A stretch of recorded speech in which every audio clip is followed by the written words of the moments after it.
All right, those just tuning in, we just wrapped up our game between the DeathWatch and the Necrons with the final score. DeathWatch 64 to a Necrons 49. Very low scoring game. Well, this is the third time I've played this list, and it's always gone the same way. I've won by 10 to 15 points, and it's been a low-scoring game. Like I said, my list doesn't score secondaries really well, but it has the ability to kill enough that my opponent has trouble scoring. And that's kind of what happened in this game. And even though you did spike some invuln saves early on, I was still able to do a significant amount of damage. And you did do me the courtesy of failing a few key rolls to give me some points back there. Very, very critical rolls. Failing the battle shock twice on the Wraiths was big, because that means I lost 10 points there over the course of 2 turns. Mm-hmm.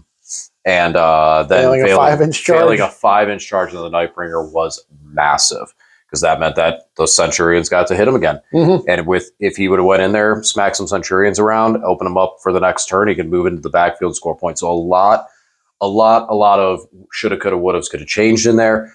But one of the big things is, if your entire game is pivoted around making that 4-inch charge, or 5-inch charge in this case, and you fail it, there's a lot of other things that went wrong. Yeah. There's a lot of other things that were not really there.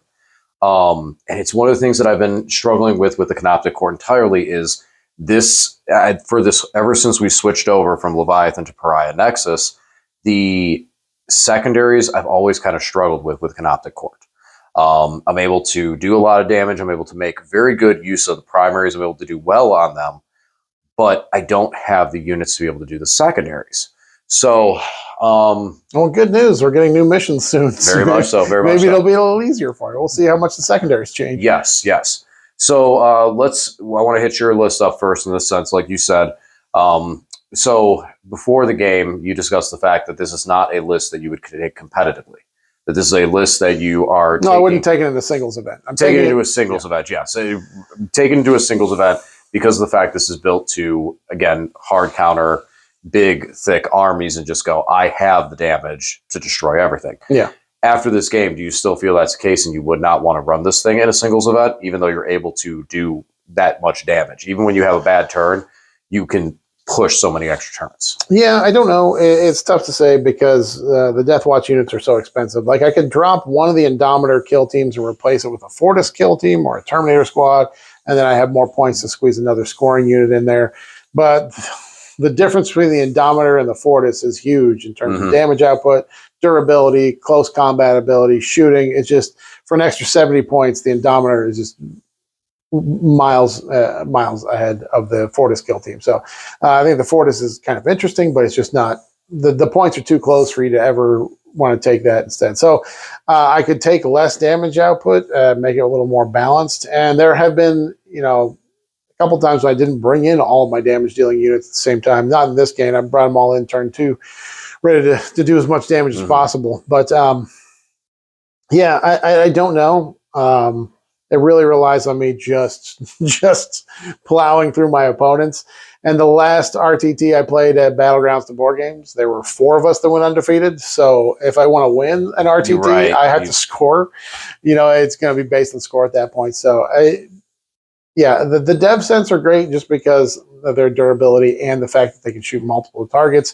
Their Overwatch is a huge threat when something's on an objective, and being able to give them the sustained or the lethals makes a big difference in terms of their damage output. So I think they're great. Definitely don't want to get rid of them.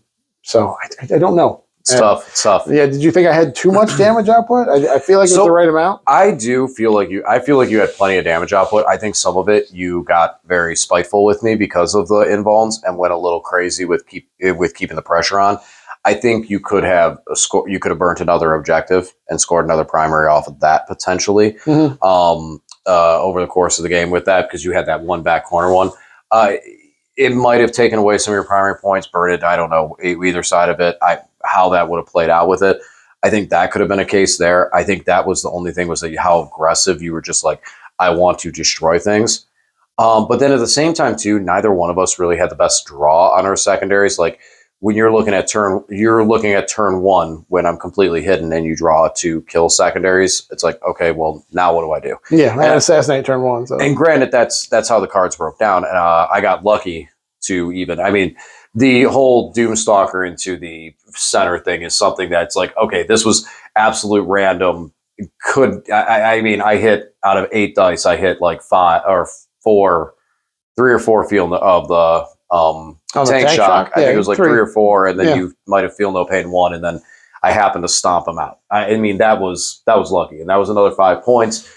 It starts getting you kind of closer to that threshold. I think like 80 points is probably where you'd want to be on a win. Like when you're saying RTT win, being at about 80 points. So I think if we go back over it, look at some of the secondaries and look at some of the plays, third time you're playing the list, there might have been some opportunities to score those points that you look at again and go, okay.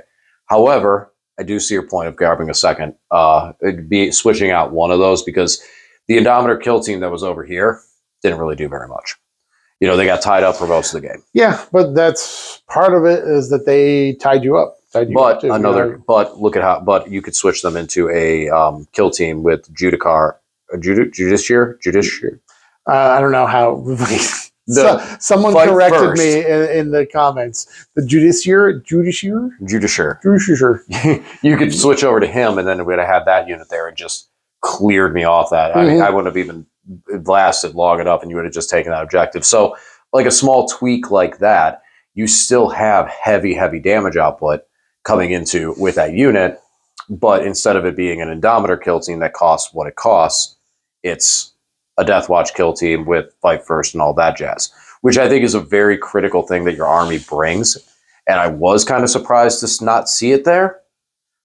However, going back to what you said on just direct damage onto big, heavy targets, I get it. So I would say, kind of, in my opinion, I could see this being very competitive. Mm-hmm. This could be something you take to a singles. I think switching the Indomitor over to a kill team, another 10-man kill team, the DeathWatch vets with a Judiciar. Yeah. I think that would be the icing on the cake, because that would really give you that. You know, then instead the unit that you put in Deep Strike with the Beacon Angelus, they're on the table doing that job, and then he's in reserve. They're in reserve to do your rapid ingress and heroic and all those tricks. So yeah, no, I mean, it's very difficult to score points when you don't have units. Yeah. So eliminating those units is a big thing. Now, what I was saying a lot over the course of the game, like, yes, I did have some streaks of hot dice with the 4-ups, and then I had other times, like, or beginning of the game, the race squad in the middle, I couldn't save or make a feel no pain. I mean, they just disappeared fast. That's those things with those 4-ups, and I think that's what Canoptic Court does well, is there's so many 4-up inbounds, there's so many chances that it can just really mess with your opponent's game. And I think that's something. As soon as I have a chance to put my high AP into your spiders, because they don't have an involve, they just disappear. Right. It makes all the difference. Right. And I think that's a big thing with the Canoptic Court in general, is just how that all functions for that extra resilience. I feel very comfortable with the army. Like, I was able to still do a lot, and I had a lot of tricks. But once those secondary starts coming in, it gets rough. Not sure the Catan's the way to go with that. Obviously, with the damage output here, he didn't do anything, literally. Yeah, but he absorbed so many rounds of shooting. Correct. But now we go into something maybe that's more reliable. Okay, he's 300 points.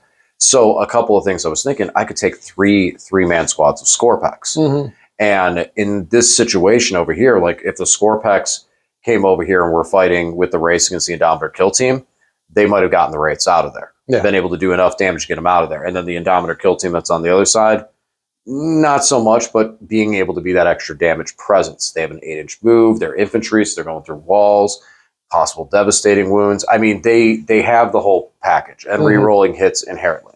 So I like them a lot. I felt really comfortable with them in a lot of missions, and they can do secondaries when there's nothing else going on. And then there's the Praetorians, with them dropping in points down to being 100 points. I like them a lot. Reroll charges. They just reroll charges. That's it. And then their damage output in combat's pretty good. Flat 2 damage on that, so I like them for that. Deep striking unit, jump infantry. So there's a lot of benefits out of those two that I think as well.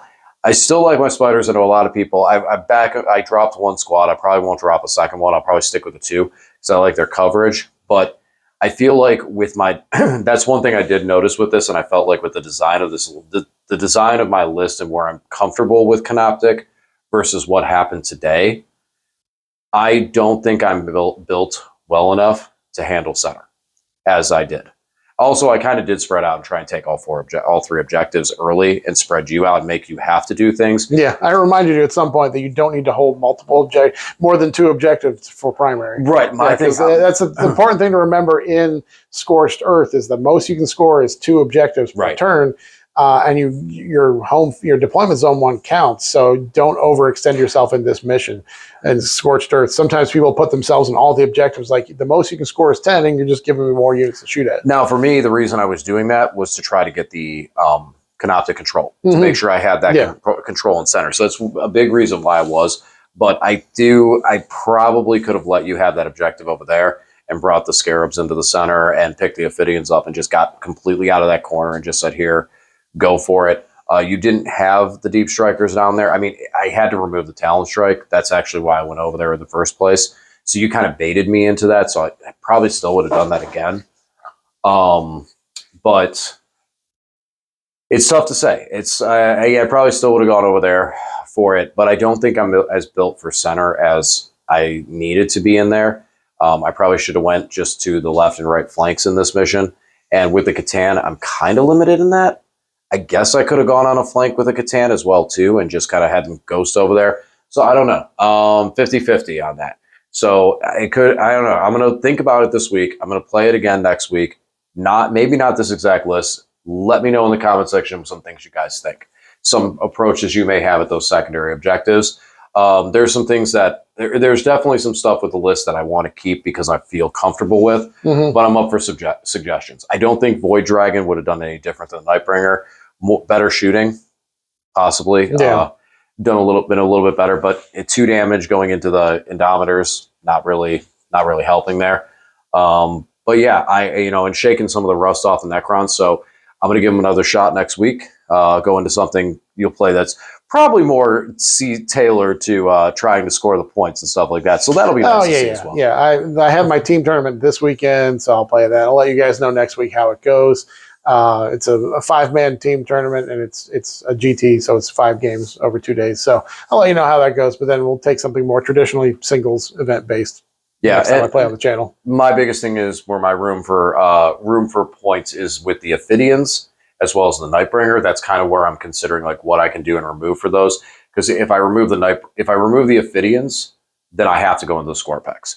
But I could go 2 squads of Scorpex, 2 squads of other guys. Oh, and the Psychomancer too. I love him to death, but I feel like maybe his tricks might not be. I don't know. There's a lot to definitely. How many points is he? Like 50, 55. He's cheap. So let me know in the comment section what some of you guys think about that. We're going to try and get the rush shook off for these guys. Right now, like I've said before, Grey Knights is still the top list that I'm considering taking to the GT, but I got to give my Necrons a good college try. Got to throw some stuff down there. I might look at a couple other detachments too and see, hey, maybe I'll bring that all character build back. That did really well for as stupid as it was. Yeah, it's got some sneaky tricks. I wouldn't rely on that. You might run into a bad matchup in GT. What is a bad matchup for 21 units? 22 units. I mean, you pick Assassinate. Okay, cool. That's one. What's your other one? Bring it down. A bunch of more monsters, right? No, just one. Mm-hmm. Sound King. That's it. I think I ran 2 Catacombs. But yeah, not a lot of vehicles there. That's it. So could always try that. But all right, guys, that's a wrap for us tonight. Let us know in the comment section what you guys think. Definitely could use some advice, getting that rush shook off, some ideas, some concepts, help get the creative juices going. And as always, thanks for watching, and we'll talk to you again soon.